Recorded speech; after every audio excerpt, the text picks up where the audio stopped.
All right, glad to have you here. Joe Pags alongside my good friend Todd Schnitt. Great radio mind, great radio guy, just a great all-around guy.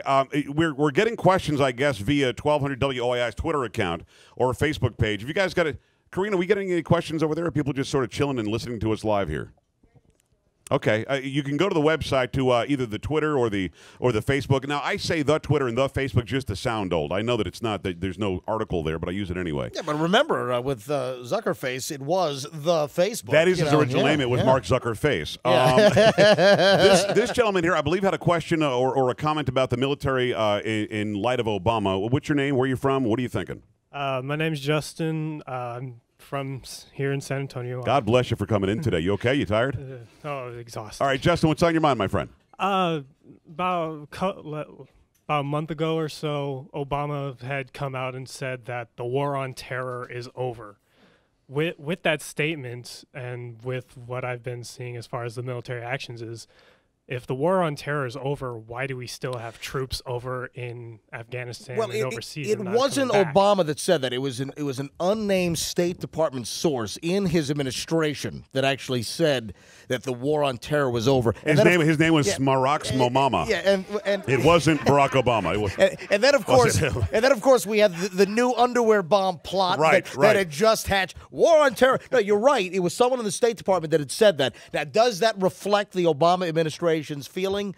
Yeah, I don't know, but it wasn't Obama that said that specifically. What's interesting is, and I've said this consistently in my show, and Todd and I haven't talked about this specifically, but when we got bin Laden, that for my money, that was the watershed moment we needed to say, we came, we saw, we kicked your ass, we're out of here. Have a nice day. Adios. We never went there to say, let's make Afghanistan free and liberated. Let's go there and make it a nicer country for everybody. We went there to get the idiots that were harboring al-Qaeda, training al-Qaeda, and who allowed them to have the knowledge of how to take us down on 9/11. We went there to take out those guys, and we did a long time ago. And once you got the head of the snake, the financier, the founder of al-Qaeda, I say you turn tail and say, look, we won. Have a nice day. Listen, bottom line is Afghanistan was a hellhole for centuries before we got there. And it's going to be. Afghanistan is still a hellhole, and Afghanistan How about the future, Todd? is going to be a hellhole for centuries to come. Exactly right. And you know, and I said this on my show a million times. Not one more drop of American blood. I'm done. I'm done with that, so we need to go ahead and come home. All right, very good. Well, good also, comment, not to mention, quickly, Karzai is a corrupt, incompetent fool. The man's a buffoon. His brother in the opium trade. I mean, this man is as duplicitous as it comes. You can't trust him as far as you can throw Hamid Karzai. I like that. Yesterday, he made a comment thanking the American taxpayers. I would like to thank the American taxpayers for financing our reconstruction. I have an idea. Pay us back. Yeah, I'm sure we bought that hat he wears. You know, I'm not taking credit for that one. Right. You know, wouldn't that be great if it said "Made in USA" on the side, though? I think that'd be beautiful. When it comes to the Obama administration and the importance of this election, and Todd, we've heard this a billion times. It's the most important election in our lifetime. I think every election is the most important election of our lifetime. But you're not just talking about Barack Obama. You're talking about the doofus Biden. You're talking about getting rid of Janet Napolitano. You're talking about getting rid of the Attorney General Eric Holder, who only is the Attorney General for his people, by the way. Because if you're out there holding billy clubs and telling people to vote one way or the other, if you're black, that's cool. If you're white, you should go to jail. At the end of the day, you're getting rid of an entire corrupt administration that just doesn't seem to get how this country was founded. Oh, no, I'm sorry. They get it. They just don't like how the country was founded. No, they do get it. They don't like it. They're trying to reshape it is what they want to do. And when you say that we hear every election that this is the most important election of our time, you know, yes, is that cliche? I do understand that point. However, when we look at the cliff we're racing toward, which, of course, is the debt and the deficit that we're running in this country, we are coming to a point, and as Simpson Bowles, as the committee, which was started by Barack Obama, it was commissioned by Obama, and, of course, they ignored everything that Simpson Bowles comes up with. You know, it was very clear, and here is a Democratic operative. You've got Erskine Bowles, who essentially says that we are looking at the most predictable financial crisis in our history. We are heading off the cliff. So I think there is a couple of more tweaks where I do agree with this is an extremely important election. Our debt and deficit are unsustainable. We need austerity measures in this country. And this president, you look at the stats, and you might know the exact numbers, but President Bush, in 8 years, put just under $4 trillion on the national debt. Obama is now a little over $5 trillion in 3.5 years. And he's asking for an increase in the debt ceiling again, which he's unsustainable. probably going to get, by the way. And it is unsustainable. It would be like they're borrowing 40 cents of every dollar that they're spending. 40 cents of every dollar. They're paying back just in interest every year. What is it, $200 billion a year, something like that, in just interest? Can you imagine running your business or your household that way? We would all be in the poorhouse. We would be out in the streets living in a box. But this president and this government keeps on printing more money and printing more money and printing more money, thinking that it's going to take care of business. And it's not going to take care of business. We're in dire straits, certainly. Of course, it's an unbelievably important election. For me, it's just as important as the election, Jimmy Carter versus Ronald Reagan. And again, there's the comparison of Romney versus Reagan. When we come back, Todd, let me ask you this in the audience.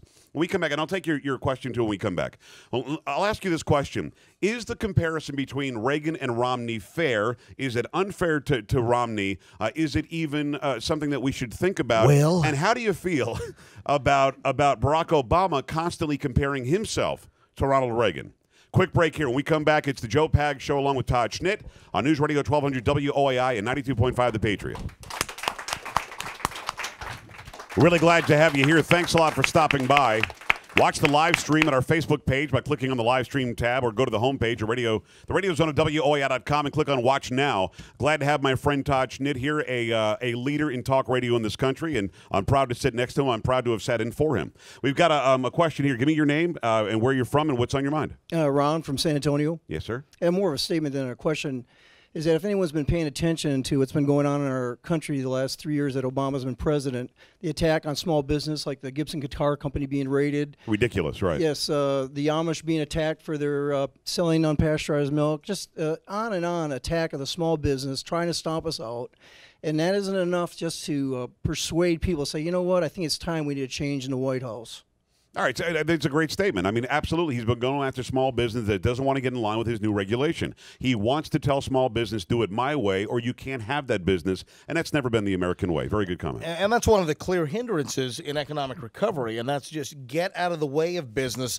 Let business do what business does, and this administration has an adversity to that. Yeah, it's interesting. Back in the Reagan years, and we talked about Reagan before we went to the break, and I was going to ask if it's even fair to make a comparison to Reagan.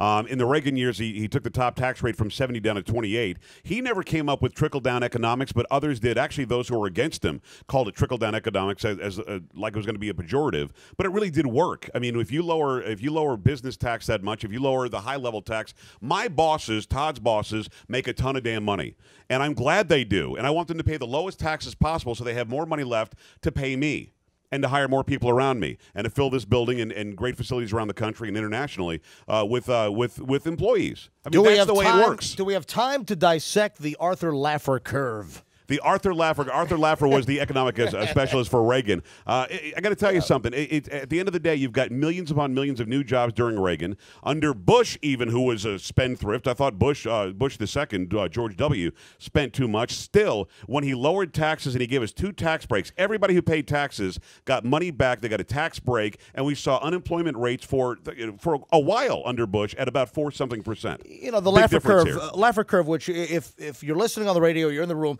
just look it up. Study the Laffer curve. It's very simple to understand that with continued taxation or higher taxation, you reach a point where there is just dramatic diminishing returns. And here we have, and Obama knows that. And they know that. Of course they do. And here they want to raise the taxes on the job creators in this country, which is laughable. It is so ass backwards. It just appears to be sabotage. And for me, it's power and control. That's what it is. If we have more control, we keep the power. And if you're getting all of your essentials from me, then you've got to genuflect to me. That's what I believe it is. Yes, sir. What's your name? Jerry again. Hi, Jerry again. The one question. It's a weird name, Jerry. What kind of last name is that? Finish. Ah, yes. I wish you would finish. Go ahead. What's going on? Well, the question or comment that I fail to understand is, and this is party neutral, it goes across the full spectrum. Anybody that's going for re-election, re-elect me because I'm going to do A, B, C, and D. That's what we put you in there for in the first place. Right. Why are you waiting until re-election time to get anything accomplished. Yeah. I think it's a good comment, Jerry. I appreciate you. And what you've got is a bunch of people who have a resume now. They've got work experience. It's actually what you're saying. Actually, I'm going to apply it to Barack Obama, and we can apply it to any race, any party, like you said. But Barack Obama is not saying, "Look what I did. This is why I deserve to be reelected." He's saying, if I got 4 more years, I could really move. The term for this election cycle is forward. We can move forward if you reelect me. If we go forward, then it's gonna be a better America. If you go with Romney, you're gonna be going backward. And he hasn't said one time what he's actually accomplished in 3.5 years. What this really is about is the president has accomplished a lot of damaging things in the first term. What scares me is it's true. He's got a lot of accomplishments. We just don't like him. Well, a lot of damage has been done. However, I think it pales in comparison to what damage could be done in another 4 years, where he's not hindered by the fear of pissing people off and worrying about, he doesn't have to worry about a re-election. And what he can accomplish, even if he has a congressional deadlock, what he can accomplish via executive order in a second term, that ought to scare every individual, even Obama's supporters. So what you're suggesting is if Obama gets reelected, then he could whisper things to the Russians like, hey, when I get reelected, why don't we deal with the missiles then? Tell Pooty-Poot just to wait. Hey, Pooty-Poot, hey, Medvedev, tell Pooty-Poot that just wait until, the next election. Then I got all kinds of latitude and room. I can do whatever you want. How many live mics do we have to have on this guy? How many policies do we have to have where he's attacking the Constitution, the very foundation of the country, before we say, all right, I'd like to have Ron Paul, and I like that Perry when he was running, and I I'm not happy with the lesser of two evils. Look what we had with John McCain. How many things does he have to do in 3.5 years before you say, I'm going to vote for the guy who's most like me that can win? Yes, sir. What's your name? Frank, San Antonio. Frank, how are you? Frank, San Antonio. That's an odd, but you live here and it's your name. It's Weird. Irish. Yes, sir. Absolutely. What's on your mind? Have you ever seen a time where, like this, there are so many people, so many entities, so many states have been suing the federal government, the administration, and the administration has in turn been suing the people, the states, and it's all because the people, the state, don't want the give their control to the government. Right. I've never seen so much lawsuits going back and forth between the individuals and the states and the federal government like I have today. And of course, the biggest lawsuit of states against the federal government is Obamacare. Absolutely. Florida leading the way. But there's immigration, there's Obamacare, there's several things. And then, of course, you have Holders DOJ suing the states. You've got the Texas situation with the voter ID. Right. It's constant. Well, it's epidemic. And here's what we're seeing. It's a classic power struggle. I'm glad everybody's suing everybody. You know why? Because at the end of the day, we'll find out if the 10th Amendment means squat. We'll find out if it means anything. Are there really states' rights? If it's not covered in the Constitution, then the federal government can't touch it. It's up to the states to do so. For some reason, Obama doesn't like that. And he's trying to squash the 10th Amendment as well. I mean, look, he's trying to squash the First Amendment, the Second Amendment, the Fourth Amendment, the Fifth Amendment. I mean, this is nothing new. Well, you bring up states' rights, and Obama, this is a guy against states' rights until gay marriage.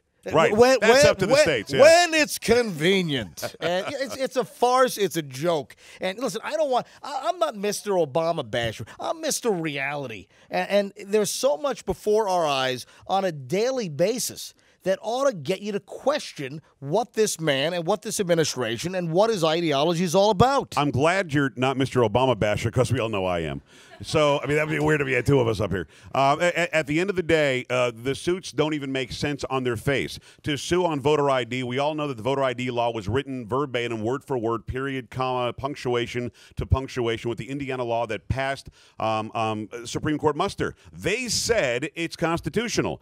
Eric Holder knows our law will be constitutional. That's why he's putting this delay tactic in to sue us. He knows it's going to be blown out of the water. And the Voting Rights Act of 1965 is going to go away too, because of this ruling that the Supreme Court's about to do. Will it happen before November? God only knows. But he's absolutely keen to stopping states' rights when it comes to handling immigration, which he's horribly failing. What I love about immigration, Todd, is he said we're going to to stop you from having SB 1070 in Arizona, which is basically the same as the federal government laws. And the reason we're going to stop it is because it's our job to control immigration. But and now that we stopped it, we're not going to control immigration. And that's the issue in Arizona is, enough is enough. The federal government won't enforce the laws they had. They had to step in. Back to voter ID. And this is, you've heard this argument. You need an ID to buy beer. You need an ID to cash a check. I mean, crap. I go to a museum. I've got to give them my ID to get that little that little device to listen to the guided tour. Right. I mean, but you walk into a voting booth and you don't have to show an ID. I mean, it's preposterous. To fly on a plane, to buy cigarettes, whatever. To go to a hospital. A movie. How about a movie theater? You've got what is for an R-rated movie? I mean, you have to show an ID. Yeah, be 17. I've seen young 21 or 22-year-olds get ID to go into a movie, for crying out loud. It's ridiculous to say. And by the way, we had a couple of people during the break say, well, in Texas, if you don't have an ID, see, the reason that they're suing, well, this is a hardship on minorities. How you feel about that, Samantha? Yeah. Minorities don't have, you said this during the break. For some reason, Obama doesn't think you know how to go and get an ID. I'm so sorry for your people. Yeah. It's ridiculous. You know what I mean? We can't even, we can't. It's. Well, calm down. Doesn't have a microphone, and she's about to say something she's going to regret. Now, your husband said, "Calm down while you're here. Do not say too much." All right, it's 737-1200, 1-800-383-WOAI. Quick break here. Last segment with Todd. We'll come back. We'll have a lot of questions. We'll wrap things up next hour. I've got an interview with U.S. Representative Ted Poe. We talk about the 43 Catholic entities that are suing the Obama administration now, and much more. We'll have that next hour. Keep it here on the Joe Pag Show on News Radio 1200 WOAI 92.5 The Patriot. All right, glad to have you here. Last segment with Todd Schnitt, nationally syndicated radio talk show host, great guy, incredible mind, and you hear him every day, 2 to 5 p.m. on 92.5 The Patriot. Pleasure to have you. Todd, it's been an absolute pleasure, my friend. Now, we've had long conversations on the phone, and we've known each other for a long time, but we just met today, which is odd, but it didn't feel like it, and you've been incredible. I really appreciate you thank taking you. the The time. hospitality here has been great. Peter Bolger, operations guy here. It's just been great. The whole staff, your engineering staff, I've felt very welcome here in San Antonio. Thank you very much. All right, we have to look at the camera because Peter just can't figure it out. Hold on. Trying to get a picture to send to the trades. How's that going? Is that all right? Is that the one? Is that the one? And then he hands the camera back. Did that work? Take a look at that. Is that okay? Well, it's a little off-center. I'm going to have to enlist just a like different Peter, as a matter of fact. Yeah. All right. We've got a few minutes remaining, and I really appreciate you taking the time. Who's got a question? Who's got a comment? Who wants to say anything? If you haven't said anything yet, if you want to get involved, cool. If not, we can just yap for a little while. And again, it's an election period. This gentleman here hasn't said anything yet. It's an election period that probably is most watched. But somebody made a comment in the audience that more people by far will vote for American Idol. And then another comment was made that it's sort of a reality show, a way that we elect people these days. That's why Obama won last time. When you think about it, and we're going to have a very low turnout in Texas next. If we have 5%, I'll be stunned next Tuesday, which is really sad. In November, get your ass out to the polling place and cast your vote. It's your right. It's your duty. It's something that you should do. Joe, with my national audience and my base in Florida, one of the things that I've heard, and tell me if it's the same for you, I have had a higher percentage than usual recently. Last, we'll call it 6 months, of original 2008 Obama supporters that are disenfranchised, and they are saying that they will not vote for him again. But by the way, I do have that, and in Houston I've got a larger African-American audience. They're saying, especially after gay marriage, that really ticked a lot of people off. They're saying they just won't vote. They're not saying they're going to vote for Romney. They're saying they just won't vote. That's going to be interesting in November to see if there's a real decline in those who voted for Obama. But Todd, you and I both know that people were so unhappy with John McCain in 2008. A lot of conservatives didn't vote at all either. So it's going to be interesting to see what the swing is in the demography of what happens in November. Also with gay marriage, how about the the NAACP? NAACP. How about they're cool with it? Yeah. Suddenly they're cool with it. Here, we look at the demographics and we look at Black America, and Black America is overwhelmingly opposed to gay marriage. Overwhelmingly, right? And here is the NAACP that comes out in support of gay marriage. Right. It just reeks of game fixing. I don't want to be an idiot, but the NAACP means the National Association for the Advancement of Colored People in 2012. Enough said. Yes, sir. Yes, my name's Louis Gallo. Yes, sir. I'm right here from San Antonio as well. Welcome. One of the things that maybe it's a statement, maybe Romney will take care of this or not, but, as tax-paying citizens, on immigration. Yeah. There's a lot of folks out there that are here illegally, Right. and get a lot of support, for committing a crime. Right. Now, I pay my taxes as everybody else here does as well. Can you prove that? Yes, I can. Okay. All right.